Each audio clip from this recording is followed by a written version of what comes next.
Hello guys, कैसे हो आप सब? आई होप सब बढ़िया होंगे। तो आज हम पढ़ेंगे एनसीईआरटी क्लास 11 बिजनेस स्टडीज़ का चैप्टर 17 ई बिज़नेस और सेवाओं का बाह्यकरण। ठीक है। तो जो आज इस वीडियो पे नया आया है, मैं उसको बता दूं कि इससे पहले मैं कई सारी वीडियोस अपलोड कर चुकी हूँ। व्यावसायिक सेवाओं की सारी जितनी भी सेवाएँ थी, बैंकिंग, बीमा, जितनी भी थी वो सारी मैं अपलोड कर चुकी हूँ। और उससे पहले जितनी भी चैप्टर्स हैं उन सब की वीडियोज़ भी मैं डाल चुकी हूँ। तो जिसने नहीं देखी है वो जाके देख सकता है। लिंक आपको डिस्क्रिप्शन बॉक्स में मिल जाएगा। ठीक है। तो हम शुरू करते हैं चैप्टर 17 ई बिज़नेस और सेवाओं का बाह्यकरण। देखो नाम से पता चल रहा है ई बिज़नेस। ई बिज़नेस मतलब क्या होता है? ऑनलाइन बिज़नेस करना। ठीक है, यानी कंप्यूटर के द्वारा बिज़नेस करना। ठीक है। और सेवाओं का बाह्यकरण मतलब कि आप बिज़नेस कर रहे हो, कंपनी चला रहे हो, तो उसमें जितनी भी सेवाओं की ज़रूरत है, जितनी भी कुछ ऐसी चीज़ें हैं जिनकी आपको ज़रूरत है, वो आप बाहर से मंगा रहे हो, किसी दूसरी कंपनी से मंगा रहे हो, किसी दूसरे व्यक्ति के द्वारा मंगा रहे हो, उसे कहते हैं सेवाओं का बाह्यकरण। ठीक है। तो देखो पहले पढ़ेंगे हम ई बिज़नेस। देखो इसका मतलब क्या होता है कि ई बिज़नेस मतलब ऑनलाइन बिज़नेस करना कंप्यूटर के थ्रू, यानी कंप्यूटर के द्वारा, इंटरनेट के द्वारा बिज़नेस करना। इसमें हमें भौतिक रूप से यानी फ़िज़िकल रूप से उसमें वहाँ होना ज़रूरी नहीं है। जैसे पहले लोग बिज़नेस करते थे, आपस में मिलना ज़रूरी होता था, एक दूसरे को देखना ज़रूरी होता था। इसमें ऐसा कुछ ज़रूरी नहीं है। ई बिज़नेस आप घर बैठे ऑनलाइन बिज़नेस कर सकते हो और बहुत जल्दी भी हो जाता है। ठीक है। देखो इंटरनेट मतलब आजकल इंटरनेट आ गया है, तो इंटरनेट से क्या होता है कि हम जो ग्राहक हैं, कुछ सामान मंगाना होता है, हम घर बैठे मंगा लेते हैं, वो तुरंत आ भी जाता है डिलीवरी के द्वारा। ठीक है, तो वो भी एक तरह से ई बिज़नेस है। वैसे ही हम लोग किसी से बात करनी हो, बिज़नेस करना हो, वो भी हम इंटरनेट के द्वारा कर लेते हैं। ठीक है, तो देखो इसका अभिप्राय सभी औद्योगिक तथा वाणिज्यिक क्रियाओं को कंप्यूटर इंटरनेट के माध्यम से पूरा करना है। ई बिज़नेस का मतलब क्या होता है कि जो बिज़नेस करते हैं उसके अंदर औद्योगिक और वाणिज्यिक, तो औद्योगिक और वाणिज्यिक अलग-अलग होता है। औद्योगिक मतलब होता है इंडस्ट्रीज़ जो होती है, उद्योग जो होते हैं, जहाँ पर कच्चे माल से तैयार माल में तैयार किया जाता है। और वाणिज्यिक क्रियाएँ वो होती हैं जहाँ पे तैयार किया हुआ माल यानी बना हुआ माल क्रय-विक्रय करना यानी बेचना या फिर खरीदना। ठीक है। इसमें जो सामान होता है, जो वस्तुएँ होती हैं, जो सेवाएँ होती हैं, उन्हें तैयार किया जाता है कच्चे माल से। और इसमें जो इसमें माल तैयार किया जाता है वो वाणिज्यिक क्रियाओं में, यानी वाणिज्यिक क्रियाएँ वो होती हैं जो बना हुआ माल होता है वो बेचना या खरीदना। ठीक है। तो ई बिज़नेस में औद्योगिक तथा वाणिज्यिक क्रियाएँ दोनों आती हैं और उन्हें कंप्यूटर या इंटरनेट के माध्यम से पूरा करना होता है। तो वो कहलाता है ई बिज़नेस। ठीक है। यानी ऑनलाइन ही वस्तुओं को कच्चे माल से तैयार माल में तैयार करना और फिर उन्हें क्रय विक्रय करना यानी बेचना या खरीदना, वो सभी कंप्यूटर यानी इंटरनेट के द्वारा किया जाता है, वो ई बिज़नेस कहलाता है। ठीक है। कुछ माल ऐसे होते हैं जो तुरंत हमें मिल जाते हैं, जैसे सूचनाएँ, पुराने समाचार पत्र, टिकट आदि, इन्हें सुपुर्द की डिलीवरी कहते हैं। जैसे मतलब कुछ चीज़ें ऐसी होती हैं जो हमें तुरंत चाहिए होती है, कुछ इन्फॉर्मेशन चाहिए होती है, जानकारी वगैरह, कुछ पुराने समाचार पत्र वगैरह चाहिए होते हैं, कुछ टिकट चाहिए होते हैं, जैसे टिकट करवाते हैं हम कहीं जाने के लिए, तो हम इंटरनेट के द्वारा तुरंत करवा लेते हैं। ठीक है? तो वो सुपुर्द यानी तुरंत मतलब डिलीवरी तुरंत हो जाती है इंटरनेट के द्वारा। उसके लिए हमें तो किसी दुकान पे जाने की ज़रूरत नहीं है, किसी के पास जाने की ज़रूरत नहीं है। ठीक है? तो इंटरनेट के द्वारा यानी कम समय में और बहुत जल्दी हमें ये सब मिल जाता है। कुछ माल ऐसे होते हैं जो कुछ समय बाद हमारे पास पहुँचते हैं, उसे भौतिक सुपुर्दगी कहते हैं। तो देखो भौतिक सुपुर्दगी मतलब इसका मतलब क्या है? एक तो ये होते हैं कि जो हमें कुछ जानकारी चाहिए, जैसे हम फ़ोन चला रहे हैं और हमें किसी चीज़ के बारे में कुछ जानकारी चाहिए, जैसे हम पढ़ाई कर रहे हैं, तो मान लो इस चैप्टर से रिलेटेड कुछ नोट्स वगैरह चाहिए, या फिर कुछ 1 हफ़्ते पहले के हमें न्यूज़पेपर की चाहिए, या फिर हमें टिकट करवानी है, कहीं जाना है गाँव, कहीं दूसरे शहर जाना है, टिकट करवाना है। तो क्या कहलाता है? सुपुर्दगी यानी डिलीवरी। ये हमें तुरंत मिल जाता है इंटरनेट के द्वारा, हम फ़ोन में तुरंत सर्च कर सकते हैं और ये तुरंत हो जाएगा। ठीक है? लेकिन कुछ ऐसी चीज़ें होती हैं जो हमें मँगानी है और वो उसको हमारे पास पहुँचने में थोड़ा टाइम लगता है। जैसे फ्रिज मँगाना हो आपको, या कुछ टीवी मँगाना है या फ़ोन मँगाना है, तो आपको थोड़ा टाइम लगता है, डिलीवरी करने में थोड़ा टाइम लगता है आप तक पहुँचने में, तो उसे कहते हैं भौतिक सुपुर्दगी। ठीक है? अब देखो ई बिज़नेस हमने पढ़ लिया क्या होता है। ई बिज़नेस क्या होता है? जिसमें औद्योगिक तथा वाणिज्यिक क्रियाएँ दोनों शामिल होती हैं, यानी कच्चे माल को तैयार माल भी बनाया जाता है, और जो बना हुआ माल होता है उसको क्रय विक्रय भी किया जाता है, यानी खरीदा हुआ बेचा भी जाता है। इसमें दोनों क्रियाएँ आती हैं, वो क्या कहलाता है? ई बिज़नेस। अब आता है ई-कॉमर्स। ठीक है?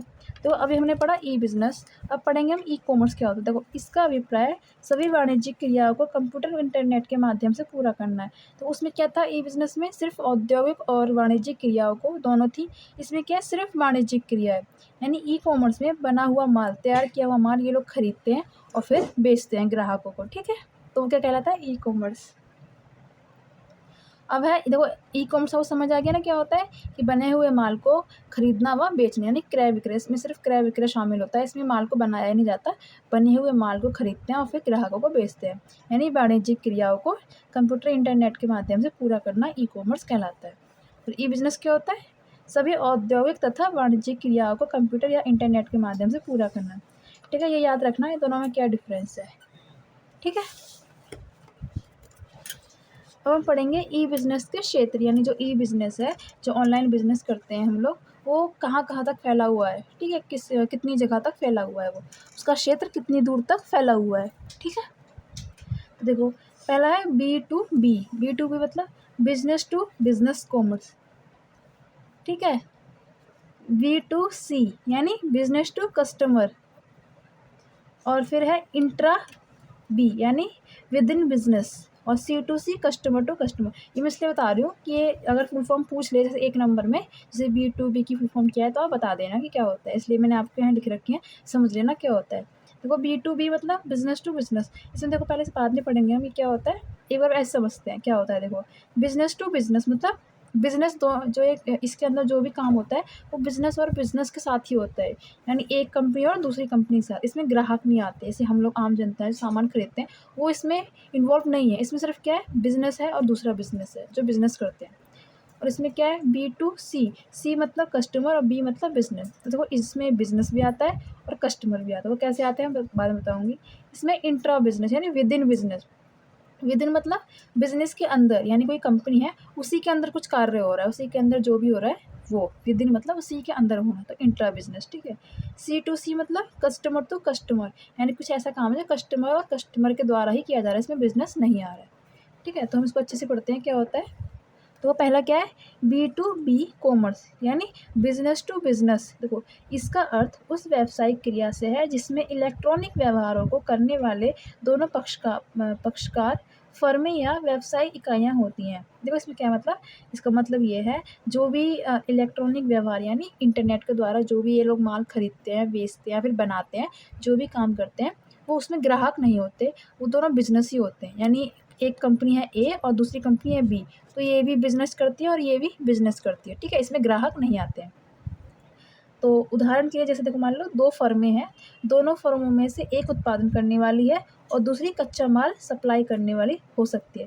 देखो जैसे मान लो एक कंपनी है ए, वो क्या करती है, उत्पादन करती है, यानी कच्चे माल को पहले खरीदती है किसी दूसरी कंपनी से, और फिर उसको एक नया माल तैयार करती है, यानी वस्तु का उत्पादन करती है, यानी नया रूप देती है उसको। और जो दूसरी कंपनी है वो कच्चा माल बेचती है, यानी कच्चा माल सप्लाई करती है, यानी कच्चा माल कंपनियों को बेचती है। तो हो गया ना, दो कंपनियाँ हो गई, एक ये कंपनी हो गई कि जो जो माल बनाती है, और दूसरी कंपनी क्या है, जो कच्चा माल सप्लाई करती है, ये लोगों को कच्चा माल बेचती है। जैसे मान लो एक गन्ना बेचती है, कपास बेचती है, और ये क्या करती है, उस गन्ने से चीनी बनाती है, गुड़ बनाती है, या फिर मान लो कपास से कपड़ा बनाती है, ऐसे।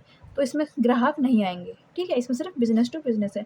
जैसे कच्चा माल है, कच्चे माल की जो कंपनी है ये इसको सप्लाई करेगी और ये इनसे खरीदती है, तो बिजनेस टू बिजनेस। ठीक है, अब आता है बिजनेस टू कस्टमर यानी B2C। इसके अंतर्गत एक पक्षकार फर्म होती है, यानी कंपनी होती है, कोई संस्था होती है, और दूसरा पक्षकार ग्राहक होता है। तो कोई सिंपल है, ये हम लोगों से रिलेटेड है। जैसे हम लोग हैं, हम लोग किसी से माल खरीदते हैं, सामान खरीदते हैं, वो हम ग्राहक होते हैं, और जिससे हम खरीदते हैं वो बिजनेसमैन होता है, या फिर बिजनेस कोई कंपनी होती है, कोई फर्म होती है, कोई बिजनेस करने वाला व्यक्ति होता है जो अपनी दुकान चला रहा होता है या फिर सामान बेच रहा होता है। तो इसमें वही आता है। इसमें एक पक्षकार फर्म होती है, यानी कोई कंपनी होती है, कोई दुकानदार भी हो सकता है, और दूसरा पक्षकार ग्राहक होता है, यानी हम लोग जो सामान खरीदते हैं। घर बैठे ग्राहक कोई भी सामान मंगवा सकता है। तो ई बिज़नेस में क्या होता है कि जो बिज़नेस है, जैसे हम लोग मीशो वगैरह है, फ्लिपकार्ट है, तो क्या करते हैं वो लोग बिज़नेस कर रहे हैं, यानी किसी सामान को बेच रहे हैं, और हम क्या है, ग्राहक हैं, घर बैठे हम सामान ऑर्डर कर रहे हैं, हमारे पास आ जाता है। तो कस्टमर यानी हम लोग जो सामान ऑर्डर करके मंगा रहे हैं, और बिज़नेस क्या आता है कि जो लोग हमें बेच रहे हैं वो माल। ठीक है, और इसमें दोनों ही बिज़नेस होते हैं। एक बिज़नेस होता है कच्चा माल बनाता है और दूसरा उसको तैयार करता है। ठीक है, इसमें ग्राहक नहीं आता है, इसमें ग्राहक आता है। ठीक है, अच्छे से समझ लेना। अब है इंट्रा बिज़नेस यानी विद इन बिज़नेस, यानी बिज़नेस के अंदर ही। तो देखो इसमें कैसे हो सकता है, इसके अंतर्गत एक कंपनी या संगठन के भीतर ही व्यावसायिक गतिविधियाँ की जाती हैं। मतलब कोई एक कंपनी है या कोई फर्म है, उसके अंदर ही जो काम होते हैं उसे कहते हैं इंट्रा बिज़नेस। कैसे हो सकता है देखो, इसे आंतरिक व्यापार भी कहते हैं, आंतरिक व्यापार भी कहते हैं, यानी कंपनी के अंदर ही काम होना। इसमें दोनों पक्षकार एक ही व्यवसाय के 2 व्यक्ति या विभाग हो सकते हैं। तो विभाग मतलब डिपार्टमेंट, तो कैसे हो सकते हैं? मान लो कोई कंपनी है, ठीक है? एक कंपनी है, मान लो वो बहुत बड़ी है, तो उसके अंदर बहुत सारे डिपार्टमेंट हो सकते हैं ना। एक मान लें फाइनेंस डिपार्टमेंट है, यानी पैसे वित्तीय रूप से वो सँभालता है। एक है ये कच्चा माल वगैरह खरीदता है और फिर वो कर्मचारियों को देता है नया माल तैयार करने में, ठीक है? दूसरा डिपार्टमेंट हो गया। एक यानी पैसा सँभालता है, कंपनी के बारे में जितने भी पैसे वगैरह आते हैं, जितने जाते हैं, उन सब के बारे में ध्यान देता है। और दूसरा कच्चा माल खरीदना, बेचना, इन सब के बारे में। और तीसरा क्या है कि मतलब कर्मचारियों को भर्ती करना, उनकी सैलरी वगैरह देखना, ठीक है? जैसे सुपरवाइज़र वगैरह होते हैं। मान लो जो एक डिपार्टमेंट है कि वो पूरी कंपनी को मैनेज कर रहा है, तो मतलब कई सारे डिपार्टमेंट हो सकते हैं। तो ये एक दूसरे से दूर-दूर ऑफ़िस भी हो सकता है ना इनका, मान लो इसका ऑफ़िस इससे दूर है, इसका ऑफ़िस दूर है, तो ये लोग क्या करते हैं, एक दूसरे से कॉन्टैक्ट करते हैं, इंटरनेट के थ्रू एक दूसरे की जानकारी लेते हैं कि जैसे ये वित्तीय वाला है, ये इन सबको कॉन्टैक्ट करेगा कि आपको कितने पैसे की ज़रूरत है, आपको कितने पैसे की ज़रूरत है, आपको कितने पैसे की ज़रूरत है। तो इस तरह से, तो ये कंपनी के अंदर ही आते हैं। तो इसे बोलते हैं इंट्रा बिज़नेस, ठीक है? कि जो बिज़नेस के अंदर जितने भी डिपार्टमेंट होते हैं या जितने भी मैनेजर्स होते हैं, जो भी कह सकते हो, वो एक दूसरे की जानकारी लेते हैं, तो उसे क्या कहते हैं, इंट्रा बिज़नेस, यानी बिज़नेस के अंदर ही। और इसके अंदर जो दोनों पक्षकार होते हैं, जैसे इसमें एक पक्षकार बिज़नेसमैन है और एक कस्टमर है, इसमें दोनों ही बिज़नेसमैन हैं। तो इसमें क्या होता है, दोनों ही जो होते हैं वो बिज़नेस के अंदर के ही विभाग होते हैं, बिज़नेस के अंदर के 2 व्यक्ति होते हैं, ठीक है? तो इसमें दूसरा बिज़नेस का नहीं होता, ना ही कोई ग्राहक होता है, बिज़नेस के अंदर ही होते हैं। जैसे मान लो इसमें आप ये भी समझ सकते हो, आपको मान लो घर है, वो एक तरह से कंपनी है। जैसे मतलब इमेजिन करो, मान लो जब आपका घर है वो कंपनी है, तो ऐसे आपके कोई पापा हैं, मम्मी से कोई जानकारी लेंगे कि राशन खत्म हो गया, कितना खत्म हो गया, ये सब आपसे पूछेंगे कुछ पढ़ाई-वढ़ाई के बारे में। तो वैसे ही कंपनी के अंदर ही जितने भी डिपार्टमेंट होते हैं, जितने भी मैनेजर्स होते हैं, वो एक दूसरे की जानकारी लेते हैं, एक दूसरे के बारे में जानना वो इंटरनेट के थ्रू जानते हैं, उसे कहते हैं इंट्रा बिज़नेस, ठीक है? यानी बिज़नेस के अंदर ही। अब आता है सी टू सी, सी टू सी मतलब सी मतलब कस्टमर, तो कस्टमर टू कस्टमर, तो इसमें कैसे होता है, इसके अंतर्गत व्यावसायिक क्रियाओं में सम्मिलित दोनों पक्षकार ग्राहक होते हैं। इसमें बिज़नेस नहीं आता, इसमें ग्राहक ही होते हैं। बेचने वाला भी ग्राहक होता है और खरीदने वाला भी ग्राहक होता है। जैसे मान लो पुराना फ़ोन, पुरानी किताबें आदि, जैसे देखो आजकल आ रहा है ना ओएलएक्स, जैसे हमारी पुरानी किताब हो जाती है, हम जैसे मान लो 11th क्लास हमने पढ़ ली, 12th पढ़ ली, तो हम एक होता है ना कि हम ऐप के थ्रू बेच देते हैं, तो हम भी तो ग्राहक ही हैं, हम थोड़ी बिज़नेस करते हैं उस चीज़ का। हम थोड़ी वो रोज़ थोड़ी बेचते हैं किताब वगैरह, हम तो आज बेच रहे हैं क्योंकि हमारी क्लास पूरी हो गई, तो हम भी एक तरह से ग्राहक हैं, और जो खरीदेगा हमसे वो भी ग्राहक ही है। तो मान लो पुराना फ़ोन हो जाता है, हमें नया फ़ोन खरीदना है, अब हम क्या करें, इसको भी हम ऐप के थ्रू बेच देते हैं कि जिसको खरीदना है हम प्राइस वगैरह लिख देते हैं। पुरानी किताबें या फिर पुराने कपड़े भी हो सकते हैं, बेड वगैरह होते हैं, गाड़ियाँ वगैरह, तो वो सी टू सी यानी कस्टमर टू कस्टमर, ठीक है? तो देखो जो बिज़नेस होते हैं वो अभी अब क्या हुआ है, अभी इंटरनेट आ गया है, यानी अब इंटरनेट के थ्रू यानी कंप्यूटर वगैरह इंटरनेट आ गया है, तो उसके थ्रू हम ईज़िली काम कर पाते हैं, ठीक है? लेकिन इससे पहले जनरेशन में कंप्यूटर वगैरह थे नहीं, इंटरनेट था नहीं, तो पहले क्या करते थे, कुछ और तरीके से, यानी वो लोग एक-दूसरे से मिलते थे, फिर वो बिज़नेस करते थे, ठीक है? एक पंचायत से जोड़ते थे या फिर एक-दूसरे से आपसी यानी भौतिक रूप से यानी फ़िज़िकल रूप से, शारीरिक रूप से मिलते थे। और यहाँ पे शारीरिक रूप से मिलने की ज़रूरत है नहीं, हम लोग घर बैठे हैं और वो दूसरा वाला भी घर बैठा है, हम भी घर बैठे हैं और सामने वाला व्यक्ति भी घर बैठा है, तो हम एक-दूसरे को देख भी नहीं पा रहे हैं, हम ऑनलाइन ही सारा काम कर लेते हैं। तो हम देखेंगे जो परंपरागत बिज़नेस होता था, यानी पुराने ज़माने का बिज़नेस और ई-बिज़नेस यानी जो अब इलेक्ट्रॉनिक बिज़नेस है, इसमें क्या अंतर है? ठीक है? तो मैंने शॉर्ट लिख रखा है, मैं समझा दूँगी आपको, फिर आप समझ जाना, ठीक है? पहला है स्थापना, यानी इसको शुरू करना, जो परंपरागत बिज़नेस है, शुरू करने में कितना मुश्किल था और ई-बिज़नेस शुरू करना आसान है, नहीं। तो देखो परंपरागत बिज़नेस थोड़ा कठिन होता है, यानी जब पहले बिज़नेस करते थे कठिन होता था, क्योंकि जिसके साथ बिज़नेस करना आपको जाना पड़ता था उसके पास, फिर आपको माल खरीदना है किसी भी उसके पास जाना, माल चेक करना सही है नहीं, कर्मचारियों को ढूँढ के लाना, यानी बहुत सारा टाइम भी लगता था, बहुत सारा खर्चा भी आता था, यानी शुरू करने में बहुत टाइम लगता था, वो कागज़ी कार्रवाई करनी पड़ती थी बहुत ज़्यादा, ठीक है? तो यानी कठिन था, परंपरागत बिज़नेस शुरू करना मुश्किल था यानी कठिन था। और ई-बिज़नेस यानी आजकल जो बिज़नेस होते हैं ऑनलाइन बिज़नेस करना आसान हो जाता है, घर बैठे ही आप तुरंत कर लेते हो। फॉर्म वगैरह भरना होता है, जो भी करना होता है, ऑनलाइन आप जल्दी कर लेते हो। जहाँ ये घंटों में काम होता था, यहाँ आप मिनटों में काम कर देते हो। मतलब एक तरीके से जैसे टाइम लग जाता है, दिन लग जाते हैं, महीने लग जाते हैं। लेकिन मैं आपको समझा रही हूँ वैसे कि जी अगर ये घंटों में काम होता है, तो ये मिनटों में हो जाता है, ठीक है? और शारीरिक उपस्थिति यानी जो आप बिज़नेस कर रहे हो, उसके लिए आपको शारीरिक रूप से होना ज़रूरी है या नहीं?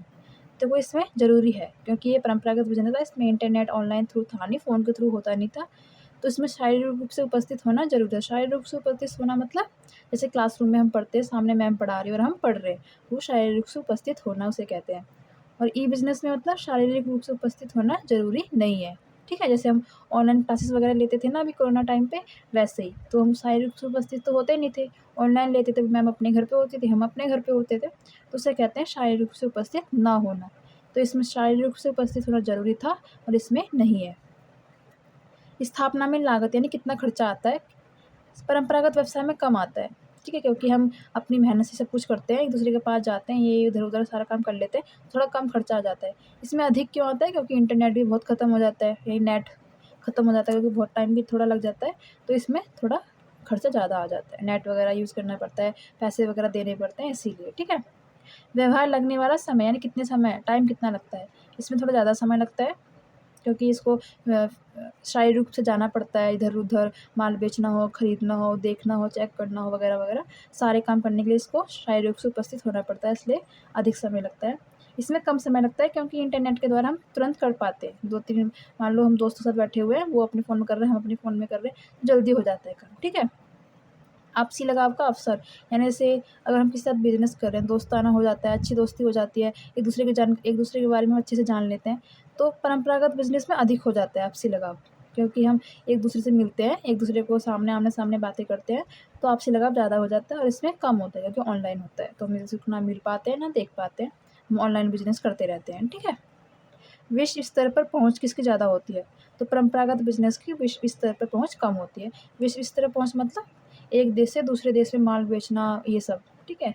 इसमें अधिक होती है क्योंकि इंटरनेट के थ्रू हम दूसरे देश की जानकारी वगैरह हासिल कर लेते हैं। उन वहाँ पे क्या माल बाज़ार में ज़्यादा प्रचलित है वो सब जान लेते हैं। तब उसी तरह का माल तैयार करते हैं और अच्छी क्वालिटी का ही बन जाता है। तो इसमें यानी अधिक होता है विश्व स्तर पर पहुँच, ठीक है? सरकारी सहायता यानी जो सरकार है किसकी सहायता ज़्यादा करती थी?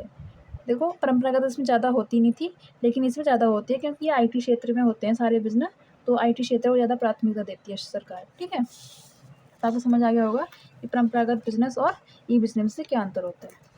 तो अब हम पढ़ेंगे ई-कॉमर्स या ई-बिज़नेस के लाभ कि मतलब अगर आप ऑनलाइन बिज़नेस करते हो, तो क्या फ़ायदे हो सकते हैं उससे आपको? तो देखो पहला है विश्व स्तर पर पहुँच कि मतलब अगर आप ऑनलाइन बिज़नेस करते हो, तो आप विश्व स्तर यानी दूसरे देशों के साथ भी बिज़नेस कर पाते हो ईज़िली क्योंकि ज़्यादातर पढ़े-लिखे लोग ही ऑनलाइन बिज़नेस वगैरह करते हैं क्योंकि उन्हें पढ़े-लिखे की ज़्यादा ज़रूरत होती है, ठीक है? तो आप बिज़नेस विश्व स्तर की पहुँच यानी उनकी इन्फॉर्मेशन वगैरह अच्छे से जान सकते हो ऑनलाइन, तो वहाँ तक आपकी पहुँच बढ़ जाती है, इमेज अच्छी हो जाती है। तो जो व्यवसायी ई-बिज़नेस से जुड़ जाते हैं, उनकी पहचान विश्व स्तर पर होने लगती है, ठीक है? यानी जो लोग ई-बिज़नेस करना शुरू कर देते हैं, उनकी पहचान बढ़ जाती है थोड़ी और वो विश्व स्तर तक पहुँच जाते हैं। सरल वितरण प्रक्रिया ई बिज़नेस के अंतर्गत अनेक सेवाएँ और सूचनाएँ कंप्यूटर पर ही प्राप्त हो जाती हैं, इससे वितरण प्रक्रिया सरल हो जाती है। यानी इसका मतलब क्या है कि मतलब अ, जो भी मतलब सामान बाँटना होता है, देना होता है यानी ग्राहक को सामान पहुँचाना है या फिर मान लो बिज़नेस शुरू करना है, जो प्रोसेस होता है, जो प्रक्रिया होती है कि माल खरीदना है, फिर उसका एडवर्टाइज़ करना है, फिर ये करना है, कर्मचारी भर्ती करनी है, फिर उसको बेचना है, जो प्रोसेस होता है, वो आसान हो जाता है क्योंकि ऑनलाइन करते हैं हम। क्योंकि बहुत सारी ऐसी सेवाएँ होती हैं जो या फिर इन्फॉर्मेशन होती हैं, जो हमें कंप्यूटर पे बहुत जल्दी ही मिल जाती हैं, तो हमें आसान हो जाता है, ठीक है? हमें बार-बार आना-जाना नहीं पड़ता, ठीक है? नए उत्पाद को लाने में आसानी ई-बिज़नेस के माध्यम से कोई भी कंपनी अपने उत्पाद को आसानी से बाज़ार में ला सकती है। इसका मतलब क्या है देखो कि जब मान लो आप कि जो आप प्रोडक्ट बेच रहे हो, जो उत्पाद आप बेच रहे हो, वो नया है एक तरह से बाज़ार में वो नया है, ठीक है? तो आप कैसे उसको फैलाओगे? तो कैसे लोगों को उसकी तरफ आकर्षित करोगे? तो मान लो आप ई-बिज़नेस कर रहे हो, तो ई-बिज़नेस में क्या होता है, जैसे हम फ़ोन में डाल देते हैं, शॉर्ट्स वगैरह डाल देते हैं, तो बहुत सारे लोग उसको देखते रहते हैं। फिर वो बहुत सारे लोग 1 से 1, 2, 2 से 3 ऐसे बढ़ते रहते हैं। तो जल्दी हमारा जो प्रोडक्ट है वो फैल जाता है। यानी ऑनलाइन से कंप्यूटर पे जैसे नहीं ना वीडियो बनाकर डाल देते हैं किसी की, फैल जाती है। तो वैसे ही हम नया जो उत्पाद है, जो नया उत्पाद बनाते हैं वो डाल देते हैं और फिर वो फैलता जाता है। ठीक है? तो इससे क्या होता है, जो भी नया उत्पाद है उसको आप बाज़ार में लाना ई-बिज़नेस के द्वारा आसान हो जाता है। ठीक है? समय की बचत होती है क्योंकि ऑनलाइन कर रहे हो आप, इंटरनेट के थ्रू कर रहे हो, बहुत जल्दी हो जाता है, घर बैठे। अब उपभोक्ताओं को सामान खरीदने के लिए बाज़ार में नहीं घूमना पड़ता। देखो, जो उपभोक्ता हैं, ग्राहक हैं, उनके लिए भी आसान होता है कि आपको कुछ खरीदना है, आपको उसके लिए बाज़ार जाने की ज़रूरत नहीं है, घूमने की ज़रूरत नहीं है, किस दुकान पे मिलेगा, कहाँ अच्छा मिलेगा। आप ऑनलाइन सब कुछ चेक कर सकते हो, तो समय बचता है आपका, ठीक है?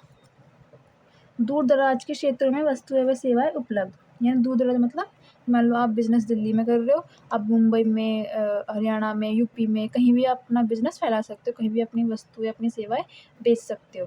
और आपको वहाँ पे जाने की ज़रूरत भी नहीं पड़ती। ना ही वहाँ के ग्राहक को आपके पास आने की ज़रूरत है और ना ही आपको वहाँ जाने की ज़रूरत है। ठीक है?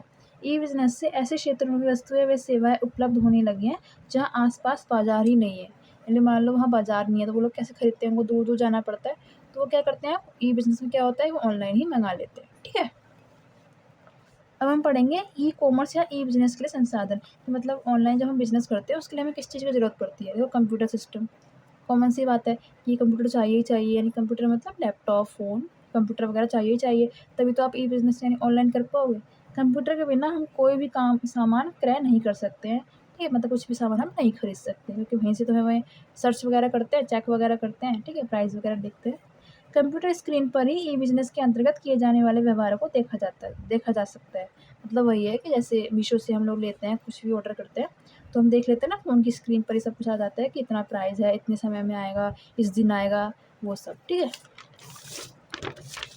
अब देखो इंटरनेट कनेक्शन, कि मतलब अब कंप्यूटर है, अब बिना इंटरनेट के तो वो चलेगा नहीं, तो उसके लिए इंटरनेट कनेक्शन होना ज़रूरी है, ठीक है। तो ई-बिज़नेस का अस्तित्व इंटरनेट की वजह से ही है। यानी ई-बिज़नेस इसलिए ही बोलते हैं क्योंकि इंटरनेट है। कंप्यूटर तो शायद पहले भी थे, लेकिन इंटरनेट नहीं था, अब इंटरनेट है, इसलिए उसे ई-बिज़नेस बोलते हैं, ठीक है। वेब पेज बनाना, मतलब ई-बिज़नेस के प्रयोग में वेब पेज का सबसे अधिक महत्व है। इसे फ्रेम पेज के नाम से भी जाना जाता है। जिस उत्पाद को इंटरनेट पे प्रदर्शित करना होता है, उसे वेब पेज पे दर्शाते हैं, कि मतलब जो भी हम मतलब इंटरनेट पे जो भी हमें देखना है सामान, जिस चीज़ को हम खरीदना चाहते हैं, फिर बेचना चाहते हैं, वो वेब पेज पे दिख जाता है, फिर दिखाना पड़ता है, तभी हम उसको खरीद या बेच सकते हैं, ठीक है।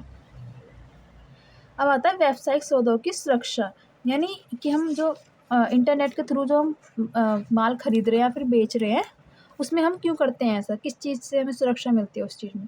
उत्पाद के संबंध में सुरक्षा। देखो, उत्पाद संबंध में मतलब क्या होता है? देखो, जहाँ उत्पाद की सुरक्षा की बात है, ई-बिज़नेस में अधिकतर उत्पाद ऐसे होते हैं जिनकी सुपुर्दगी कंप्यूटर पर ही दे दी जाती है, यानी जिनका ऑर्डर हम कंप्यूटर पे दे देते हैं और वो हमें कंप्यूटर के थ्रू ही मिल जाता है। तो इससे हमें उनकी सेवाओं, सूचनाओं की जानकारी है वहीं से मिल जाती है। तो हमें घूमना-वरना का नहीं पड़ता है और ज़्यादा हम लफड़े में भी नहीं फँसते हैं, तो हमें उत्पाद के संबंध में सुरक्षा प्राप्त हो जाती है। नकदी के संबंध में सुरक्षा, मतलब पेमेंट वगैरह करने में, तो हमें पैसों को लेकर, अपने हाथ में पैसे लेकर, अपने बैग में पैसे लेकर एक जगह से दूसरी जगह नहीं जाना पड़ता है, जिससे रास्ते में चोरी या छीनने का डर भी नहीं रहता है।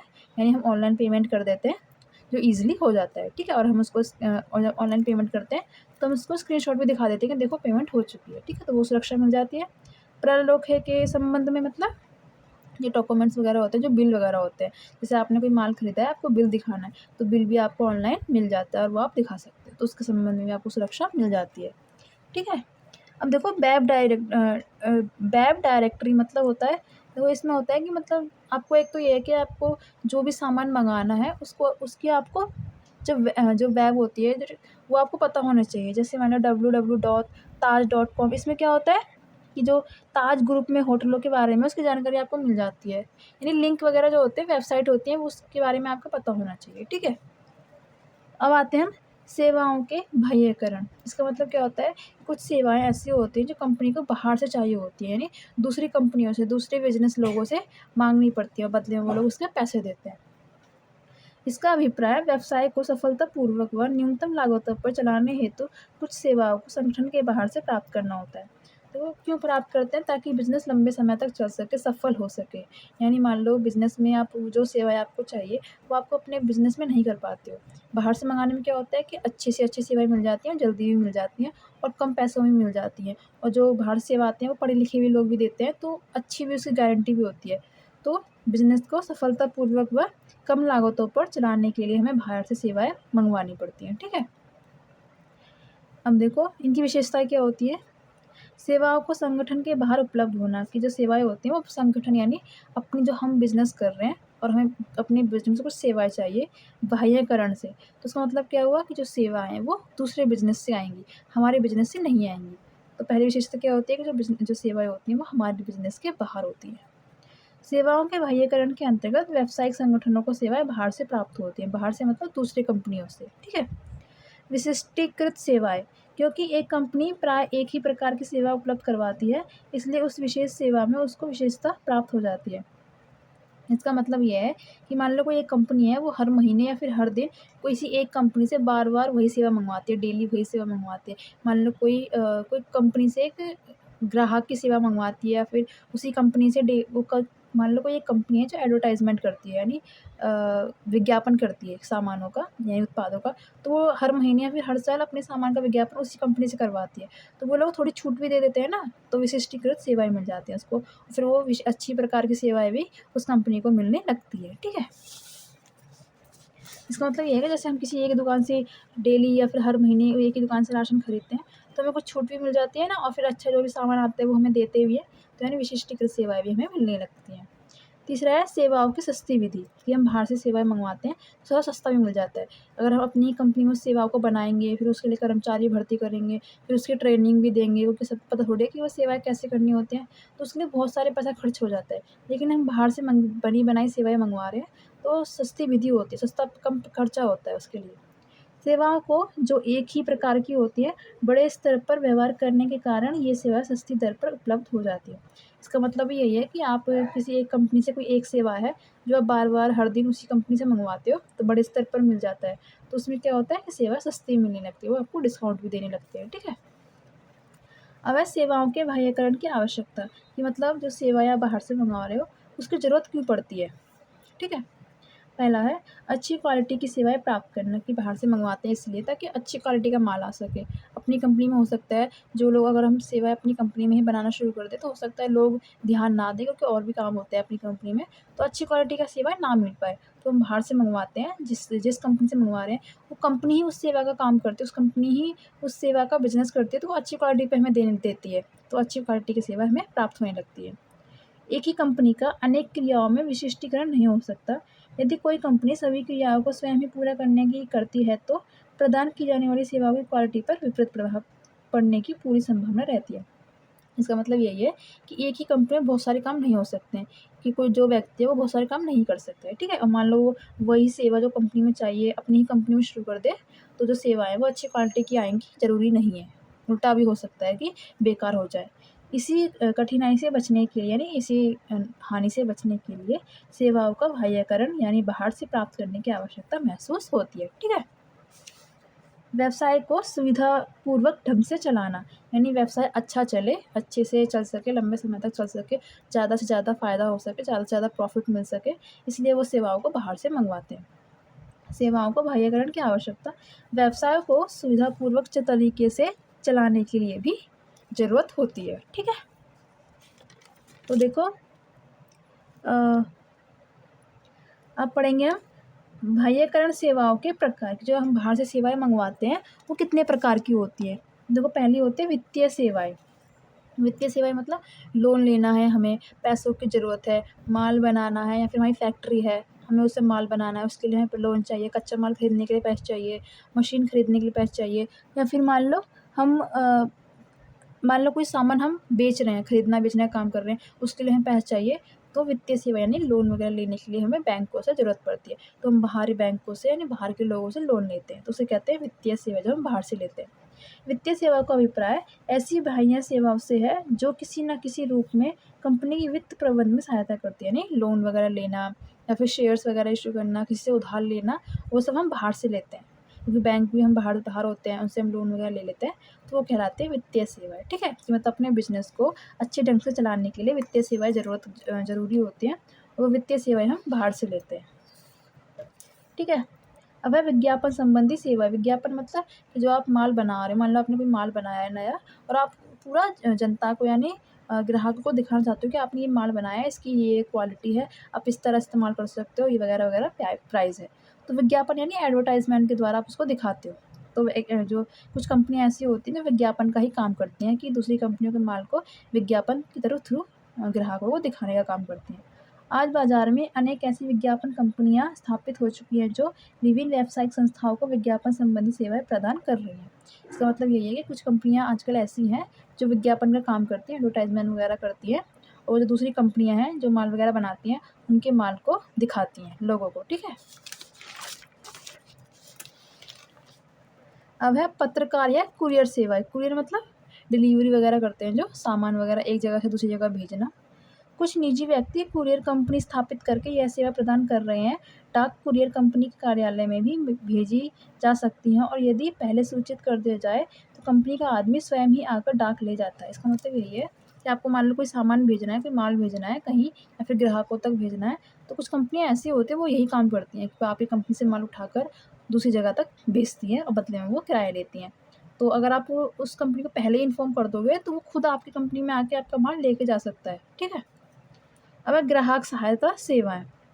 ये कंपनियाँ माल को ग्राहकों के घर तक पहुँचाने का प्रबंध का काम भी करती हैं, और विक्रय के बाद जो भी सेवा देनी होती है, जैसे टीवी, फ्रिज, वॉशिंग मशीन आदि, ग्राहकों के घर तक पहुँचाने का काम करती हैं। यानी कुछ कंपनियाँ ऐसी होती हैं जो आपकी कंपनी को ग्राहकों तक सामान पहुँचाने वाले व्यक्ति प्रोवाइड कराती हैं। यानी मान लो आपकी कंपनी फ्रिज बेचने का, टीवी बेचने का, वॉशिंग मशीन वगैरह का काम बिज़नेस करती है, ठीक है। तो कोई ग्राहक है, उसने आपके ऑर्डर किया है कि टीवी आपको उसको खरीदनी है, लेकिन आपके कंपनी में आपकी कंपनी वालों को ग्राहक वो नहीं है कि कर्मचारी नहीं है भेजने के लिए, कम है या फिर है नहीं।